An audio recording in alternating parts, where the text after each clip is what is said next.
It's a really powerful statement. If you think about it, AI isn't just being shaped by policy summits, by boardrooms. It's actually being built by the engineers, the scientists, and every business leader in whatever function you have in your company that chose to come here today.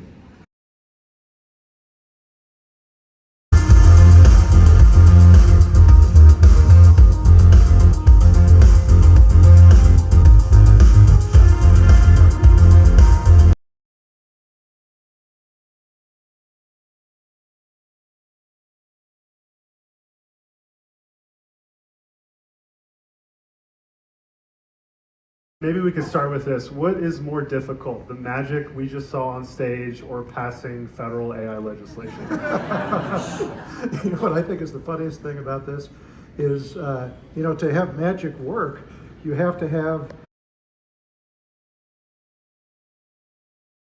implement them, then we'll have created this framework for AI regulation. But one of the things that we emphasized in our report is the concept of incrementalism. We do not think that this is one big 3,000-page bill, the way that Europe has done it, and that we can draft this, debate it, pass it, and then wash our hands of it. Like, okay, that's it. You are regulated. You're welcome. Right? We don't think that that's possible. We think that AI is going to take concerted effort over years, and we think that the landscape of AI regulation is going to change as new modes of AI deployment become apparent. So we think that there is some low-hanging fruit that needs to be done immediately, and we think that there are some things that we can afford to be a little bit more deliberate about. What's the low-hanging fruit?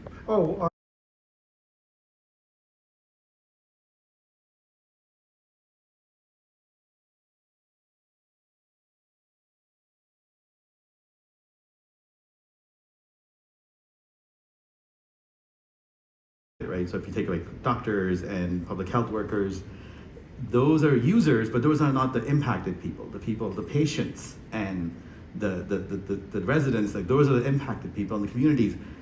It has to serve all of them, but they all have different needs. And so when we talk about trust, the same question comes up is, well, trust in what? Trust in AI, I don't know what that means. Why would you trust AI? It doesn't mean anything to trust AI. But then if we go deeper there, what are we trusting? Are we trusting in what it does? Well, what is it supposed to do? Because trust means I know what it's supposed to do, and I'm checking, and I trust that it will do what it's supposed to do. To trust is against something that Some expectation. yeah, but what is the expectation? And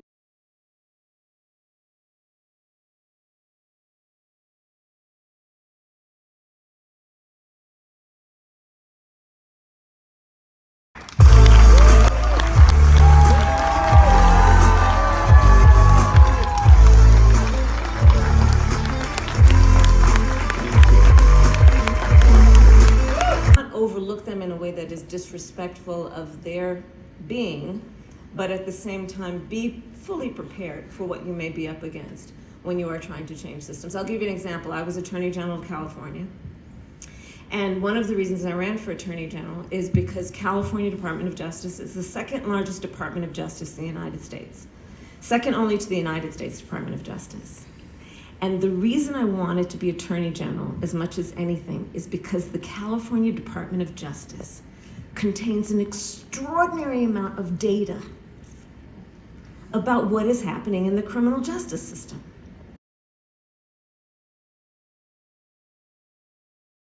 How global AI leadership is evolving. So I'd like to remind everyone that in early 23, shortly after ChatGPT was launched, and as we all know, changed in industries and shockwaves around the world, you actually brought to the White House the heads of some of the leading companies in this space. Sam Altman from OpenAI, Anthropic, Sundar Pichai from Google, Satya from Microsoft, to get a handle how Dario, Dario as well, Amade from Anthropic, and you got a handle how do they address safety in their products.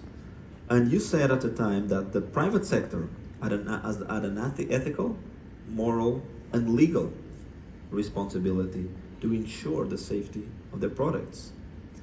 So the question is, how do you think about striking the right balance between government oversight and imposing and industry leadership?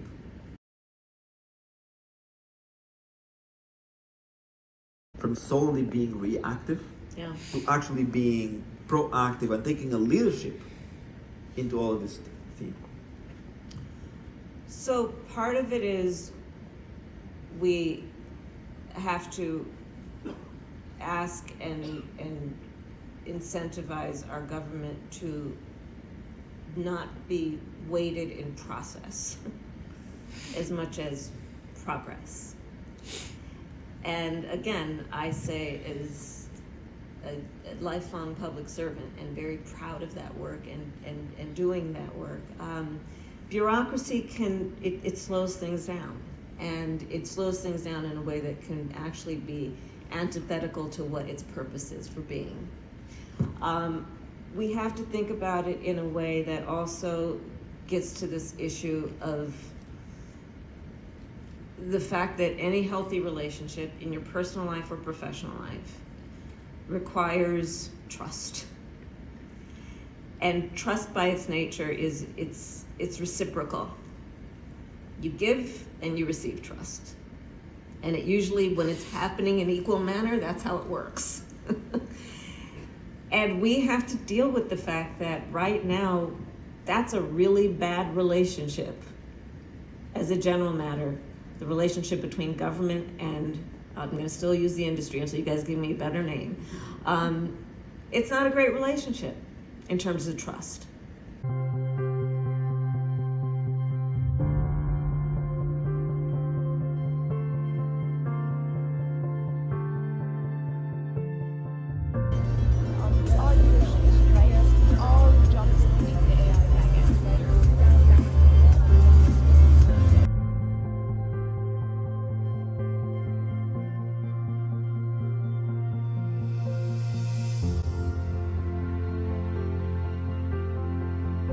Assumes a landscape where workers have agency to redefine their purpose rather than simply being displaced. Because we all know in reality, a janitor, a factory worker, a data entry clerk doesn't become a strategist or artist overnight if AI takes over their function. Except, that's binary thinking again. Models. The hard part is how do we actually get them in production, especially for enterprises, what matters.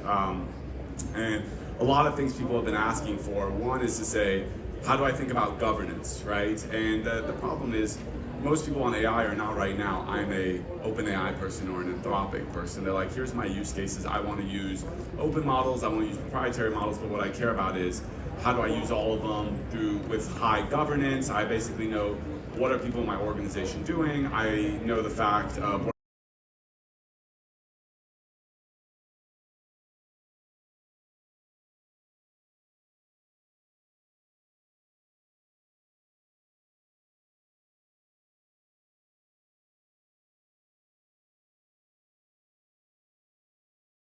think AI is going to outsmart humans, but you think it's going to unlock unprecedented productivity.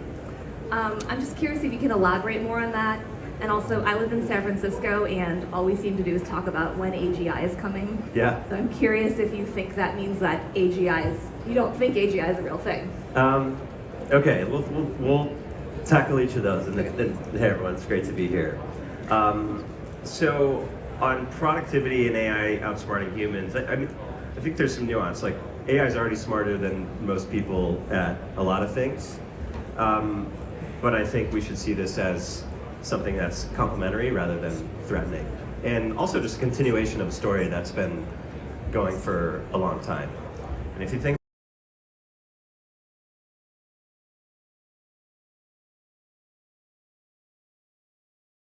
more and more communication, more and more overloaded, Gen AI is like the force that can help offset that. And then secondly, with AGI, I think the definition of AGI that makes the most sense to me is just sort of like where the goalpost is, like whatever AI can't do like right this second. And then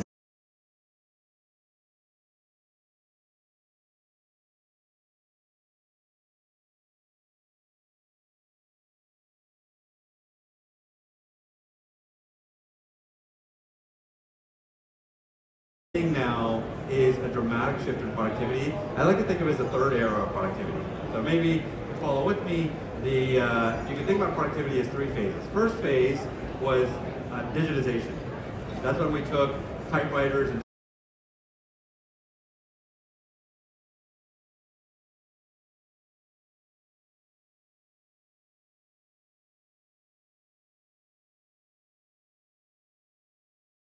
I'm here with Shashira Mahrutra, the CEO of Grammarly. Thank you so much for taking the time to join me. Thank you. And I just want to ask, how does Grammarly plan on increasing AI integration into its features and into the future? Yeah, I mean, one way to think about Grammarly is that we've been bringing AI to the edge for 15 years now. We have about 40 million people that use Grammarly every single day to bring their grammar assistants and writing assistants right to all the surfaces they work on.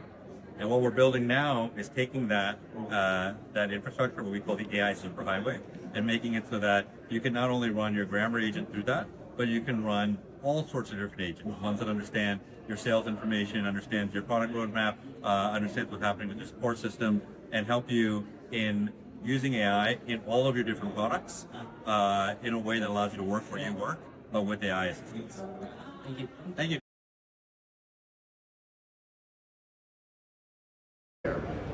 Means revisiting everything that was a good idea for your business yesterday, but that you thought was impossible.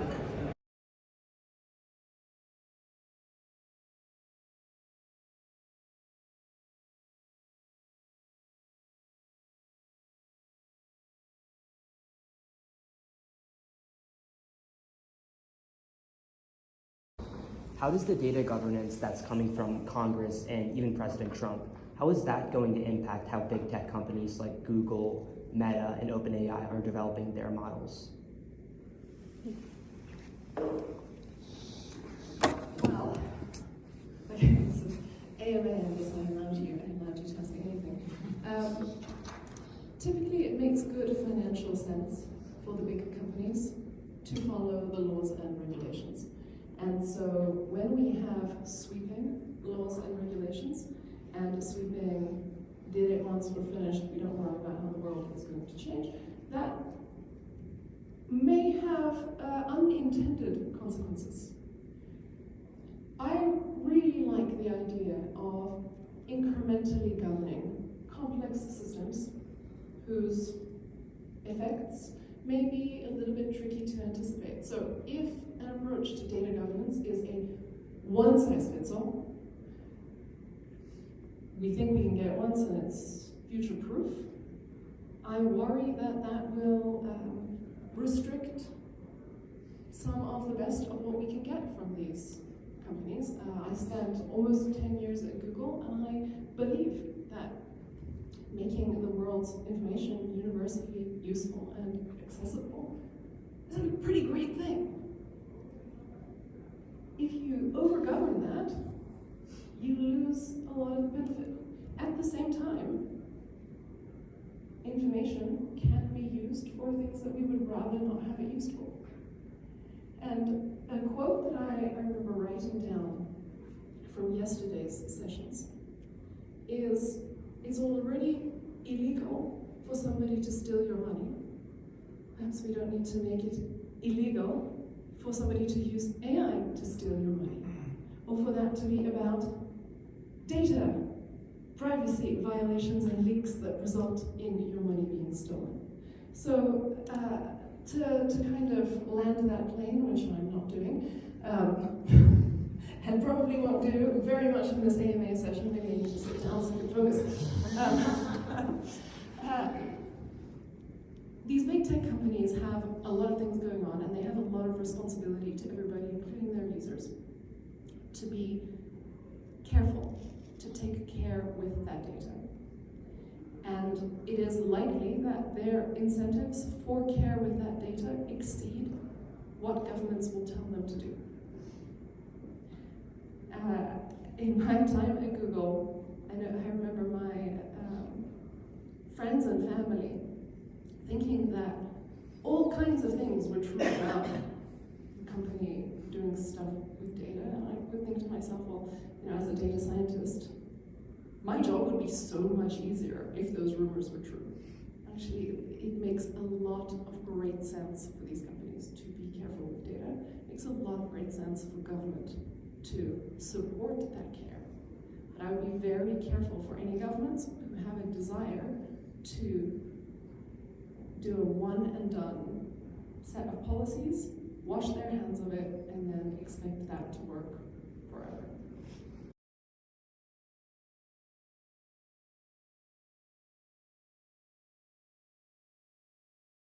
All right. Thanks, Mike. Yeah, thanks, Alex. Thanks, everyone.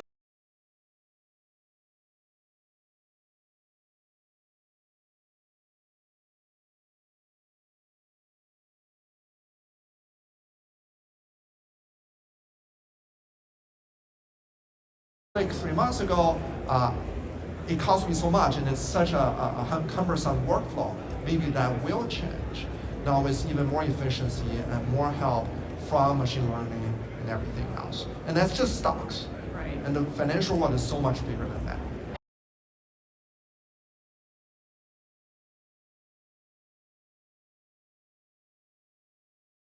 Very high skill ceiling, and I consumed a lot of our researchers' time, has now become much more automated.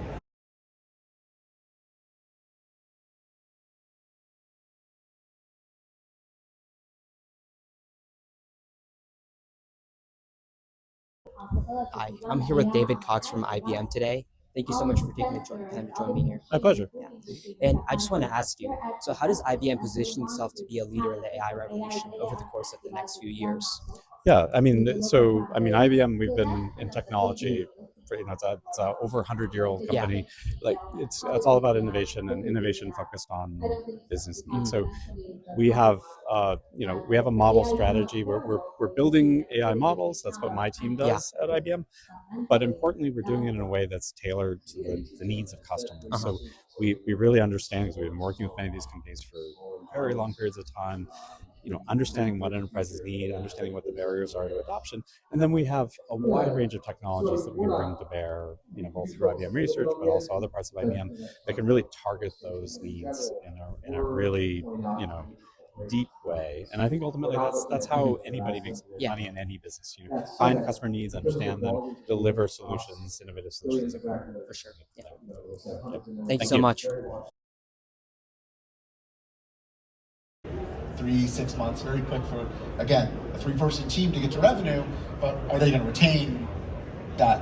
I think our retention rate, I don't have the actual numbers, but my guess is it would be something under 50% retention.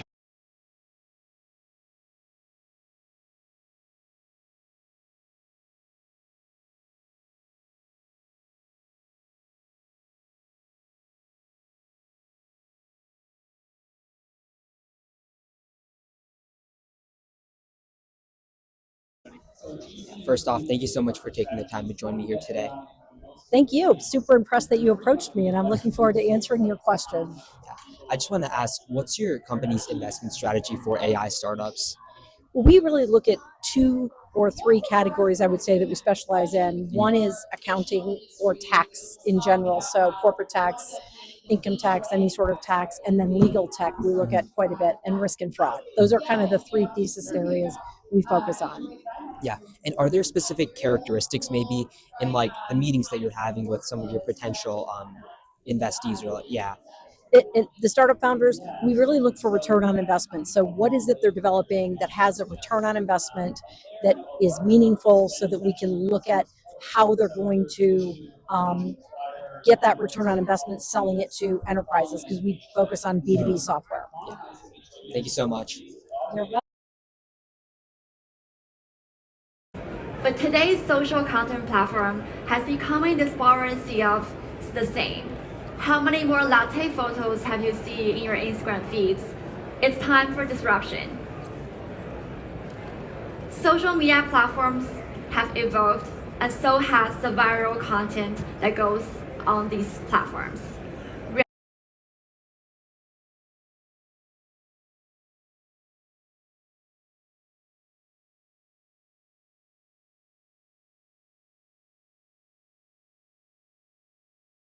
Hi everyone, I'm here with Dami Go from Pika AI. Thank you so much for taking the time to join me. And I just want to ask, as an extremely successful entrepreneur yourself, what advice can you offer for aspiring entrepreneurs? Yeah, I think something very important is you really follow your passion and work on something that you're really passionate about. I think startup there's always like ups and downs, and also so it's really important that if you're not working something that you're really interested in, it will be really hard for you to have the grip and also having the motivation to keep working on to keep working on the same direction. I think it's also I don't know, like it's also important that the reason that you really want to work something that you're real passionate is also only then you have the motivation to really like be very I don't know, like very like care a lot about the product, care a lot of the users, care a lot of the company. Thank you so much. I think you're a true inspiration to many of the people that will watch this and myself.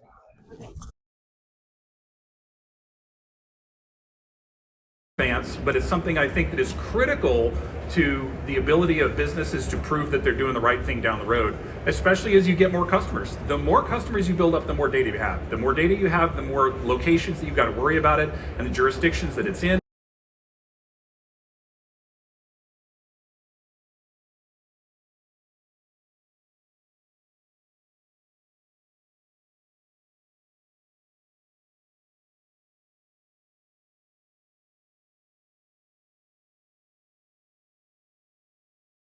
Cybersecurity challenges that Amazon is encountering as a result of AI? Cybersecurity challenges as a result of AI tend to focus in two areas. Number one is the most basic that I talked about earlier, which is when you think about humans and authenticating and authorizing humans, the biggest mistake people will make is clicking on a link that they shouldn't have. And it's basic phishing. I'd love to say we're immune to that. We're not, because we're a company of humans. So AI certainly is affecting that world. It's making it easier for the less sophisticated actor to do things like that. It's not really changing the top-end actors at all, because they've always been very good at that. They've just spent a lot of time with Photoshop as opposed to spending time with an AI tool.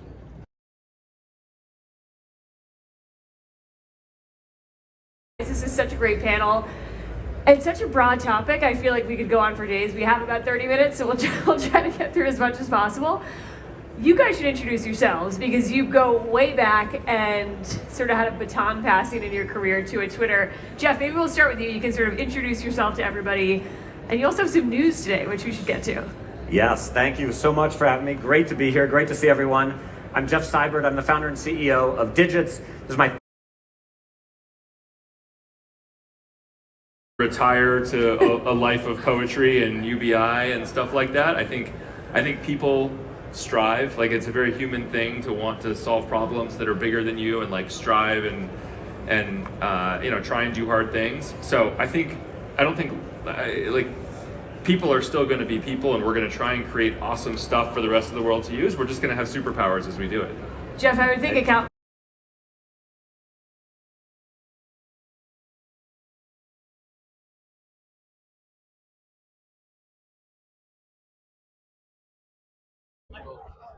I'm here with Kevin Whale, the CPO of OpenAI. It's a true honor to have you here today, and you're a true visionary in this field. Thank you so much. Oh, thank you. I get to work with an amazing team of folks.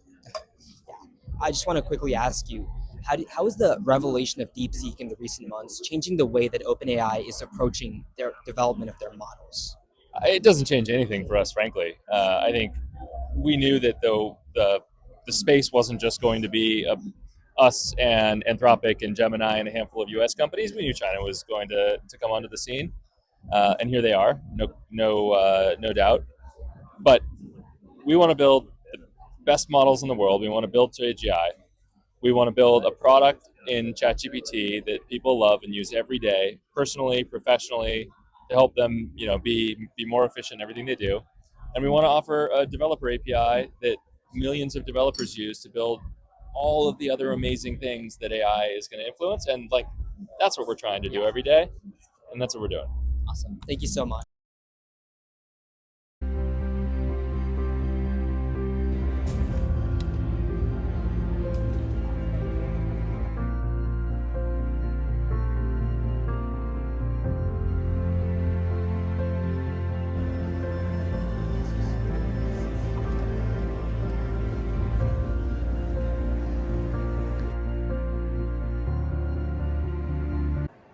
My name's Aaron. I'm the head of products at Corbett AI. We do AI code review for development teams.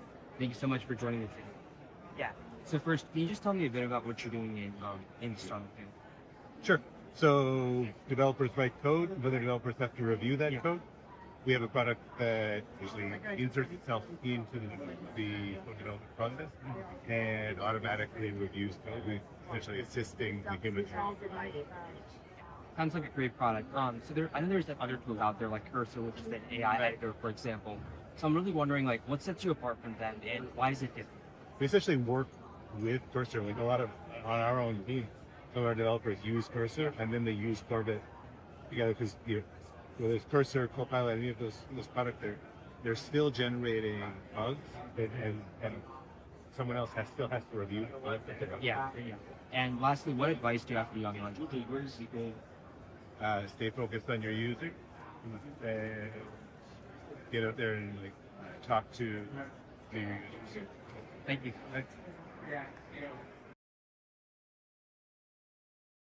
Before I start, I would like to talk about a very hot topic on top of everyone's mind today. 2025 is gonna be the explosion of agents. Actually, from Firewall's AI platform, we have seen a steep growth of a variety of specialized agents.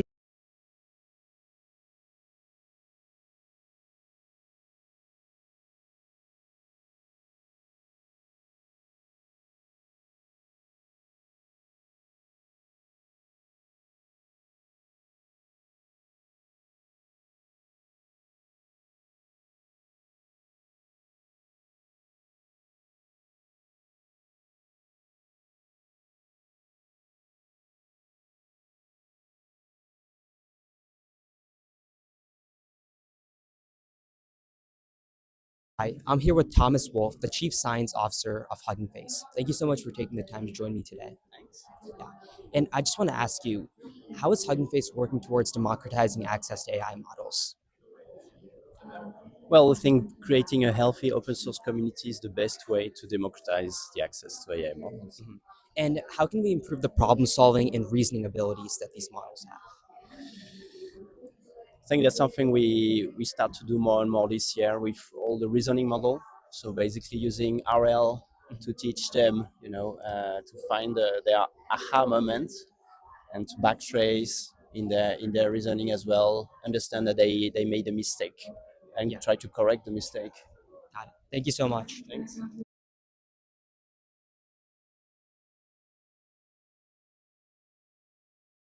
Those sovereign models. Right. I mean, I think that's important to understand. You got people are using AI for end user services. The people that are using AI to provide services in an open market, right? And so I think what Daniela is talking is really important. You're trying to differentiate your services in the market because you're trying to sell some service that isn't a race to the bottom, right? If you're offering the same thing, people are just looking at what's the cheapest for the same thing. And so that's one matter.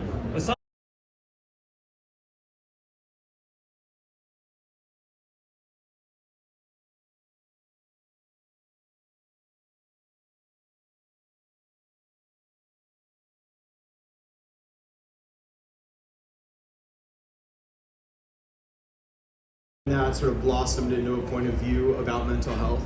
Somewhat controversially, I said in 2012, do we need doctors and do we need teachers with two blogs? And what I meant to say is AI can do 80% of the work, and with the current set of doctors, we can do 5x the amount of patient interaction, which is absolutely key to getting results in healthcare, is patient engagement. Can we engage patients 5x more or 10x more, which is entirely possible with AI like Limbic. Needs are between 10 p.m. and 3 a.m. Ask me if a human doesn't want to deliver it. Yeah, humans don't want to deliver it. You call the next day, you might get an appointment in 3 weeks if you're lucky. You can still get that appointment in 3 weeks and have a daily session with the AI if you want, between sessions.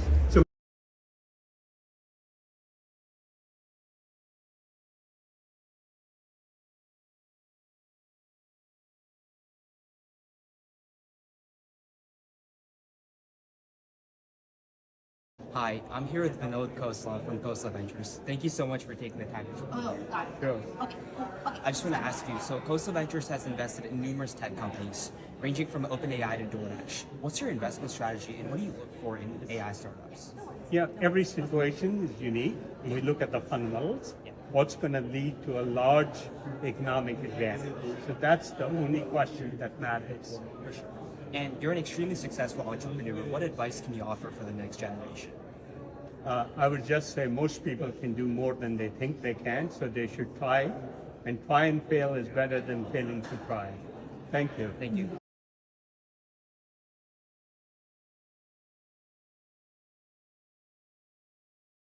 So models that can process visual input and then generate text or generate action.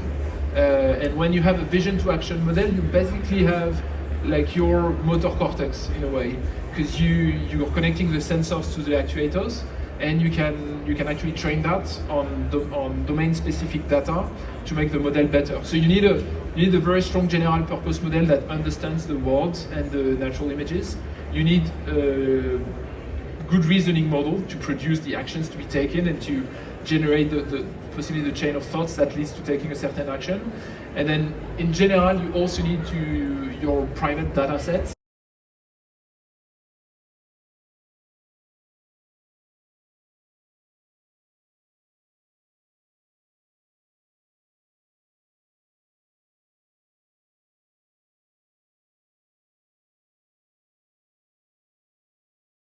Significantly, like it clicks, building the workflow took him like a few days of work about translating his existing, the way he thought about it into something he could automate. And I think it's very important that this happens this way, because human centricity starts by the fact that the person which will be replaced, displaced, or augmented by AI have some understanding of like what is happening.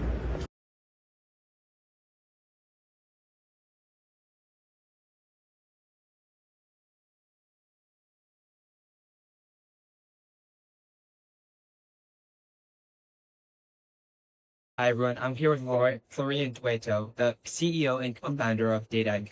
Thank you so much for taking the time to join me today. Thank you for having me.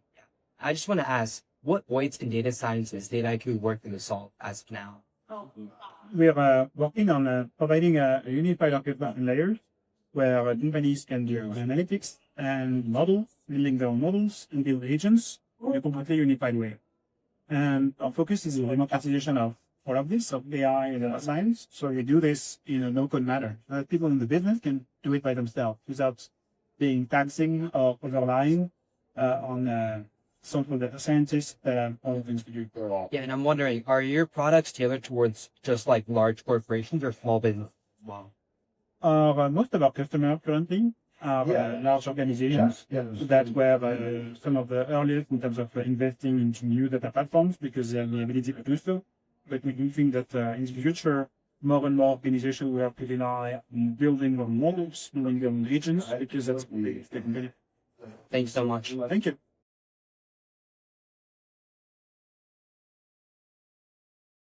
With autonomy.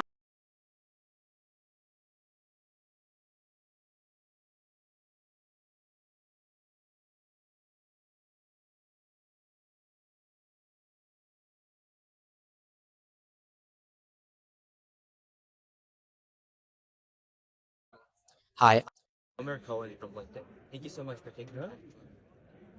I just want to ask, is LinkedIn working on developing any new AI features to enhance user experience? All the time.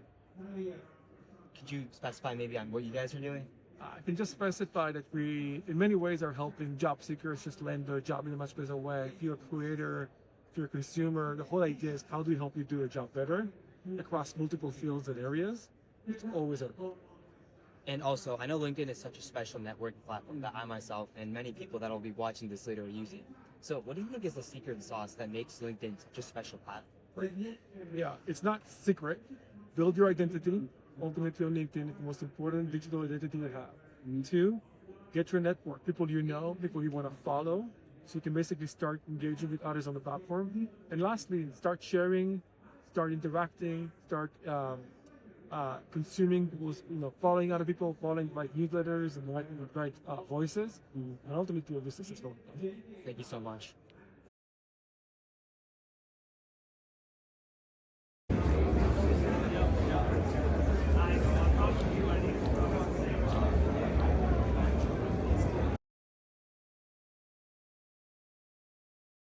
she loves voice to text because she's very slow at typing. And so when I look at these multimodal models and using voice, I really think that it's going to democratize access to who can benefit from not just AI, but digital experiences. What's so interesting? When some of them, it's a 10-person business, screen printing t-shirts in Colorado. Some of them have 500 people, but they don't have a tech team because it's a company that's in beauty or in apparel. And when I first came across these businesses, many of whom do not have a customer relationship management system or any type of business software, just for me, coming from enterprise software, I was shocked. It's like, how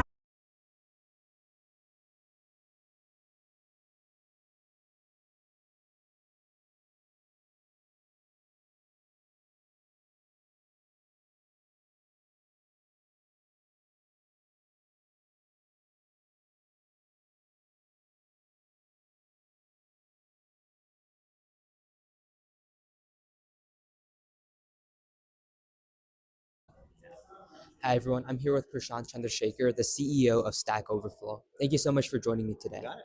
Yeah. Stack Overflow is, I'd say, prolific among the developer community, but I want to ask, how do you think the advent of AI is potentially going to affect Stack Overflow's business model over the next few years? Yeah, I think it's a very exciting time, and it's a transformative time for Stack Overflow. It's obviously been a huge knowledge base for over 100 million people a month for since 2008. It's got about 60 million questions and answers on the public platform. That's the foundation, and all of that, thanks to the community, has been very valuable as community members help each other. And now, as community members change their ways in which they engage on the site relative to going to a Google search and coming to the site, they want to also spend time, obviously, in GPT, in tools like ChatGPT, as an example. We want to be wherever the user is. So we have now struck partnerships with OpenAI, with Google, with all the cloud providers, et cetera, and more to come, GitHub and others, so that we can surface Stack Overflow content in all these places that developers spend time in. So in your IDE, in your GenAI tool, and not only to surface content, but it's attributed back to the original users that contributed the original content. And that is how we are, what we call knowledge as a service, to sort of fulfill the ability for users to get access to this wherever they are. Even that could also include, for example, their ability to ask questions straight from those tools into Stack Overflow if the AI ultimately taps out, because AIs are not perfect, they hallucinate, there's all sorts of trust issues, etc.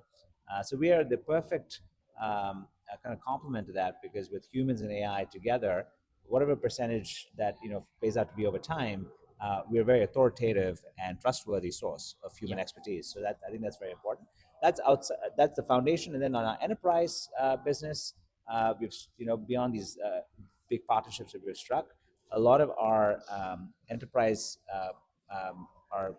product customers, all the banks of the world, retailers, etc., all leverage a private version of Stack Overflow for their internal knowledge base, so they can use that for things like agent creation within the company, for their internal model training needs, and all sorts of other use cases that seem to be emerging. So we're basically pivoting our public platform and our enterprise products to serve our developers, even in an AI agent world, so they can be empowered with these tools wherever they are in their workflow, so we can make them a lot more productive. For sure, yeah. I think no matter what happens with AI, Stack Overflow is always going to be here because of the complex issues that it can tackle with the amount of developers on there. Correct. But I also want to ask, is Stack Overflow currently working on developing any AI features? Yes, so we have done several AI features. So on our enterprise product, we actually launched several GenAI features that surface Stack Overflow content in your IDE, in Microsoft Visual Studio Code. It surfaces it in Slack and Microsoft Teams. And all of those are, the natural language prompting that allows you to, be able to do to surface content that's really, really productive. That's a start. There's plenty more to go do around that topic over time, and that I think is quite exciting. In the context of the public platform, we have incorporated things like Google Gemini in the question asking experience. So people are able, any person asking a question on Stack Overflow is now getting a very friendly AI assistant to help them with asking a great question, because oftentimes people say, hey, as a new developer, I find it to be intimidating to ask a question in this, this community of Uber experts. Maybe if I would like sort of a friendly guidance on being able to, ask the right question. So that's one example. but there'll be many more where ultimately what we will see is the interaction of AI and humans on the platform, but in a very safe and structured way. So we don't pollute the Q&A platform, because the data and the specialized knowledge in the platform is super important, and we never want to change that. Yeah. Thank you so much. Thank you.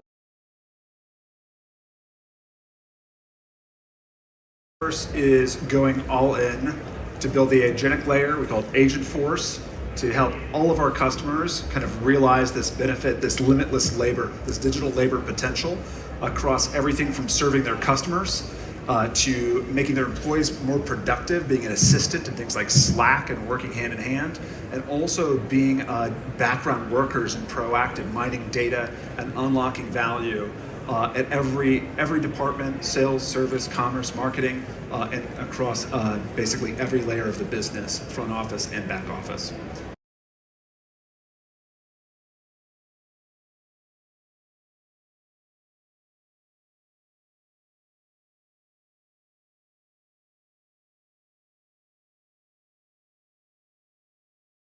Create, they have to go become the business manager or handle the operations and logistics of manufacturing and merchandising and all of those components. How do we simplify that and put the creator in the seat of just letting them create, bring their stories and ideas to life, and connect with their audience? And to start, I think more broadly, when I look at the environment that we're in, there are a lot of terrible things that are happening. It's going to have real impact and consequences on people's lives. We're already seeing that impact starting to happen. I also am very much I try to be the eternal optimist, which in a moment like this, when we are facing very dark situation and negative impacts that are going to be happening to millions of people, is also an opportunity for each and every one of us to rise to the occasion and make sure that we are focused on what can we do and what actions can we take to make sure that we build the future that we want.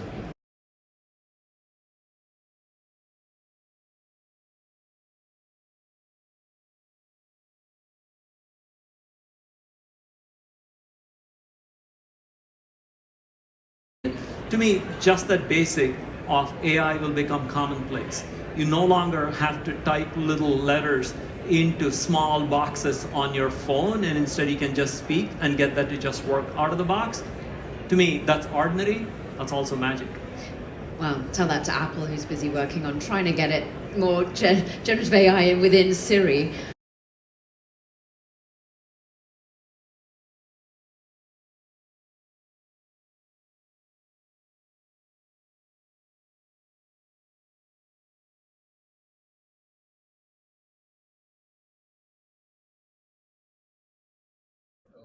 Hi, everyone. I'm here with Sridhar Ramaswamy, the CEO of Snowflake. Thank you so much for taking the time to be here with me. Truly appreciate it. And I want to talk about the job market. So there's been a lot of fear mongering about AI killing out jobs. What's your perspective on how the job market will be impacted by AI in the next few years? It's too early to worry about things like this. I think similar to other technical revolutions, whether it's the internet or the mobile phone, you will see, yes, some jobs go away, but you're going to see many, many more jobs that become possible because we are going to be more productive as a whole. I would very much, if I were to be a high schooler, I would very much focus on the basics of getting things right, which is how to gain skills in areas that society is going to find valuable, and AI should be looked upon as something that's going to help you do that rather than create worries for you.